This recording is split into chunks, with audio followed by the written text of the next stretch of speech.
Auto ರಿಕ್ಷಾದಲ್ಲಿ ನಿಷೇಧಿತ ಮಾದಕ ವಸ್ತು ಎಂಡಿಎಂಎ ಪೌಡರ್ ಮಾರಾಟ ಮಾಡುತ್ತಿದ್ದ ಆರೋಪಿಯೊಬ್ಬನನ್ನ ಉಡುಪಿ ಪೊಲೀಸರು ಕರಂಬಳ್ಳಿ ರಾಂಬೆಟ್ಟು ಸಮೀಪ ಬಂಧಿಸಿದ್ದಾರೆ.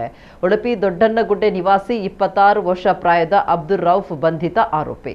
ಈತನಿಂದ 15,000 ರೂಪಾಯಿ ಮೌಲ್ಯದ 7.59 ಗ್ರಾಂ ತೂಕದ ಎಂಡಿಎಂಎ ಮಾದಕ ವಸ್ತು ಮತ್ತು ಮಾರಾಟ ಮಾಡಿ ಗಳಿಸಿದ್ದ 3,100 ರೂಪಾಯಿ ನಗದು ಹಾಗೂ ಆಟೋ ರಿಕ್ಷಾವನ್ನ ಪೊಲೀಸರು ವಶಪಡಿಸಿಕೊಂಡಿದ್ದಾರೆ. ಇವುಗಳ ಒಟ್ಟು ಮೌಲ್ಯ 3,23,100 ರೂಪಾಯಿ ಅಂತ ಅಂದಾಜಿಸಲಾಗಿದೆ. ಈ ಬಗ್ಗೆ ಉಡುಪಿ ನಗರ ಪೊಲೀಸ್ ಠಾಣೆಯಲ್ಲಿ ಪ್ರಕರಣ ದಾಖಲಾಗಿದೆ.